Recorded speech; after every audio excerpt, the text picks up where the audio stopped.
Olá pessoal, vamos a mais uma videoaula de resistência de materiais 1A, em que a gente vai tratar alguns tópicos adicionais relacionados com aquela aula de flexão simples, composta e tensão devido ao cisalhamento, ok? Vamos começar, tratando do problema de resolver uma viga hiperestática, que é esta viga que está aí, engastada na extremidade esquerda e com apoio simples do lado direito, estando submetida a uma carga uniformemente distribuída de intensidade Q, ok? Muito bem.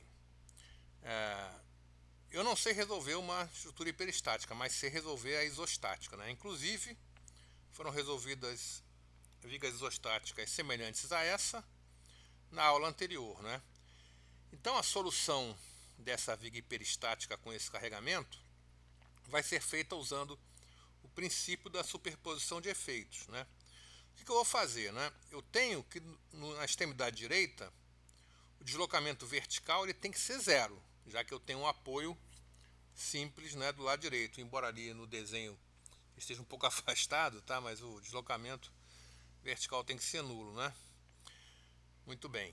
Então eu vou retirar aquele apoio, E considerar que aquela extremidade direita vai sofrer um deslocamento para baixo devido à carga distribuída Q e vai sofrer um deslocamento para cima devido à reação vertical RB, que vai atuar como uma carga concentrada na extremidade direita, De maneira que ao superpor esses dois efeitos, o deslocamento final seja zero, ou seja, o deslocamento para baixo devido à carga Q, que na aula passada a gente viu que é igual a QL a quarta sobre 8I, ele tem que ser em módulo igual ao deslocamento para cima devido àquela reação RB, que também a gente viu na aula anterior, o deslocamento da extremidade livre devido a uma carga concentrada era o valor da carga vezes L ao cubo sobre 3I.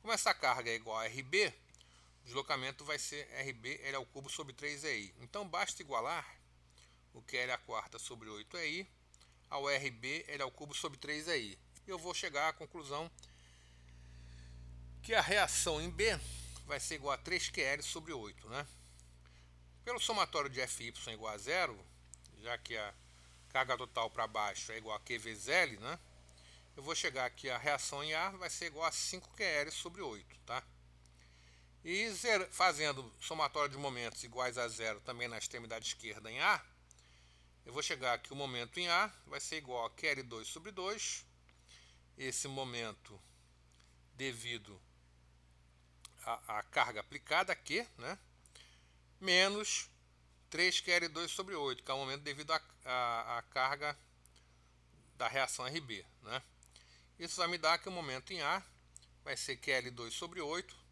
no sentido anti-horário, tracionando as fibras superiores, ok? Com isso a gente termina de resolver essa viga hiperestática no sentido de que eu encontrei todos os esforços, todas as reações, e a partir daí eu posso encontrar todos os esforços simples nessa viga, ok?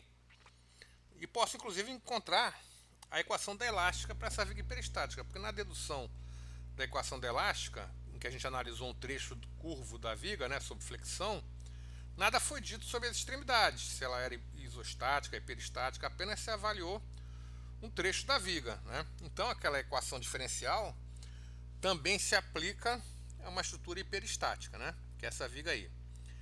E nesse caso, apenas diferentemente da aula passada, eu estou considerando o x positivo da esquerda para a direita a partir do engaste lá no apoio esquerdo, Muito bem. Então eu tenho lá que o momento, m de x vai ser igual a menos QL2 sobre 8, que é o momento da reação em A, mais 5QL sobre 8 vezes x, que é o momento positivo devido à reação em A, menos QX2 sobre 2 devido à carga aplicada. Então esse é o momento fletor a uma distância x do engaste. Aí eu aplico simplesmente a equação diferencial. O EI, y duas linhas, é igual a um momento com sinal trocado, ou seja, QL2 sobre 8 menos 5QLX sobre 8 mais QX2 sobre 2. Integrando uma vez, eu fico com EY' é igual a QL2x sobre 8, menos 5QLx2 sobre 16, mais QX3 sobre 6, mais uma constante de integração C1. Como a rotação no engaste tem que ser zero, né? O y' de zero vai ser zero, o que me leva ao valor da constante C1 igual a zero. Integrando mais uma vez, eu obtenho que EY é igual a QL2x2 sobre 16, menos 5QLx3 sobre 48, mais QX² sobre 24, mais uma outra constante C2. Nesse caso também, como o deslocamento vertical no engaste é zero, eu vou ter que o y de zero é igual a zero, que vai me levar ao C2 igual a zero. Então eu fico com a equação da elástica, QL ao quadrado x ao quadrado sobre 16, menos 5QLx ao cubo sobre 48, mais QX² sobre 24, né? E nesse caso, eu ainda tenho mais uma condição de contorno que eu não usei, que pode ser utilizada para fazer uma checagem dessa equação, né? Que é o fato do deslocamento vertical em L ser igual a zero. Então, se eu substituísse ali, o EY de L tem que dar zero. E vai dar, porque eu teria QL² sobre 16, que seria equivalente a 3 QL² sobre 48, né?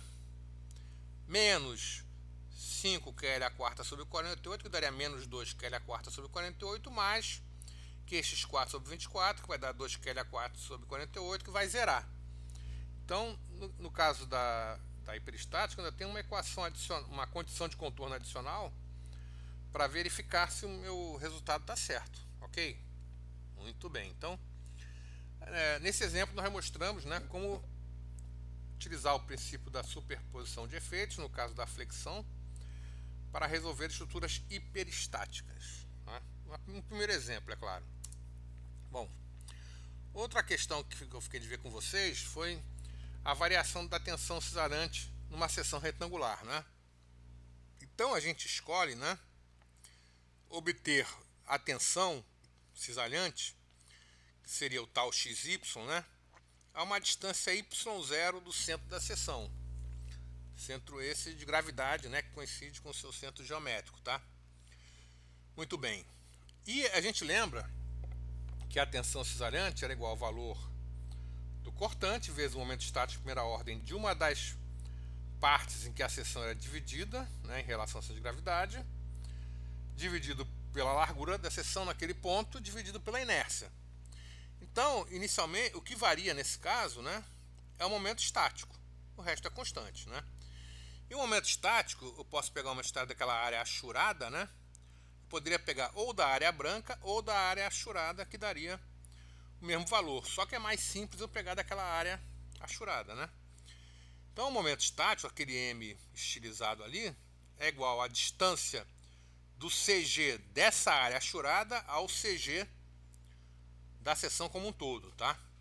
Multiplicado pela área daquela parte achurada. Muito bem.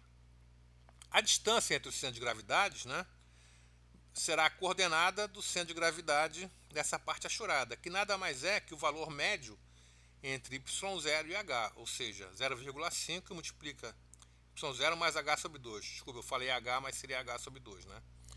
Então, meio de y0 mais h sobre 2, tá? E a área vai ser igual a b, que é a largura, vezes a altura daquela parte achurada, que vai ser h sobre 2 menos y0, né? Fazendo as contas, e nós temos ali uma expressão algébrica conhecida, né? A gente vai ficar com o momento estático, vai ser 0,5 vezes b, que multiplica h2 sobre 4 menos y0 ao quadrado, um produto notável, a gente chega naquela expressão, né? E a gente verifica ali então que eu tenho uma variação parabólica, né? O h2 sobre 4 é uma constante que está sendo subtraída de y0 ao quadrado. Então essa expressão ela vai ser máxima quando y0 for igual a zero, ou seja, quando eu estiver no centro de gravidade da seção, né? Ok? Então eu vou ter uma variação parabólica da tensão cisalhante com valor máximo para y0 igual a zero, ou seja, no próprio centro de gravidade da seção, né? E essa tensão cisalhante ela é nula nas bordas, por quê?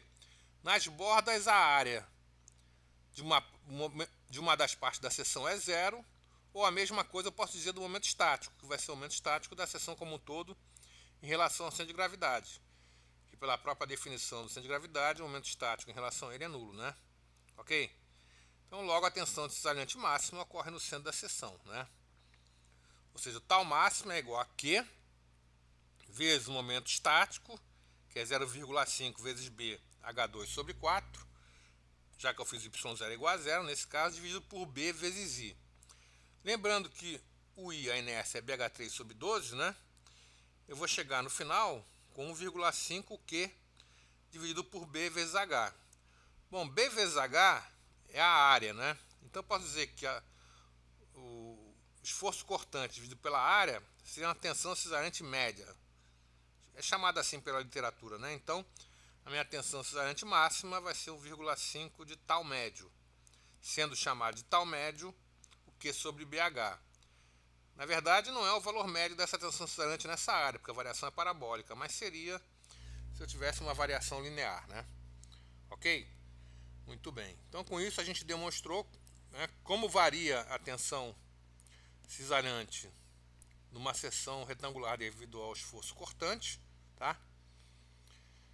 E qual o valor máximo dela que ocorre no centro de gravidade, ok?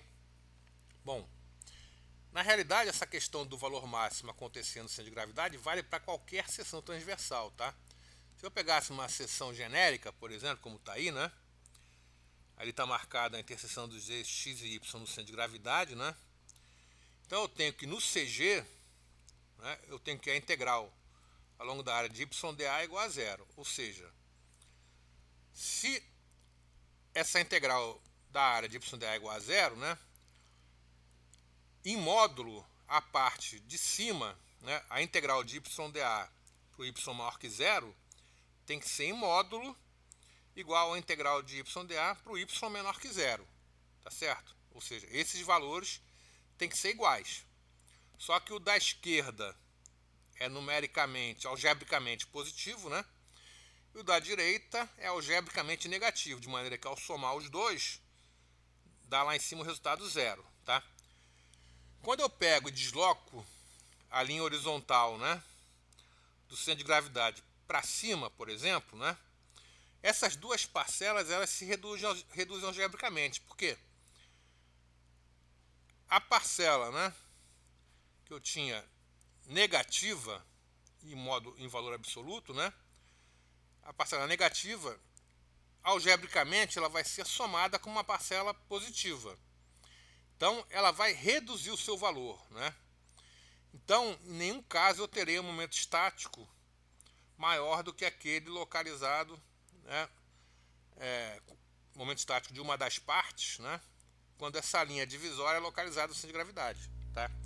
Isso me leva que a tensão cisalhante máxima de qualquer seção, né, porque aqui eu fiz um caso genérico, sempre vai acontecer no centro de gravidade da seção, tá? Ok? Muito bem. Então, com isso a gente termina essas questões complementares, né? Eu deixo aí um desafio para vocês, que é obter a elástica desta viga sob 3 apoios, né? Seria uma tria apoiada, vamos dizer assim, né? Então ela tem 2 vãos de comprimento L e ela está submetida a uma carga uniformemente distribuída aqui, tá certo? Ok? Então, utilizando os conceitos vistos nessa aula e na aula anterior, vocês têm condições de resolver essa estrutura hiperestática, tá? Ok? E quem tiver, assim, uma percepção maior, tiver uma boa sacada, já pode até aproveitar melhor os resultados anteriores e resolver isso aí num instante, tá? Então, eu termino essa aula, né? Fico à disposição de vocês para eventuais dúvidas que vocês tenham, tá certo? E façam os exercícios que eu deixei indicado para vocês, né, do livro texto. Até logo e até a próxima.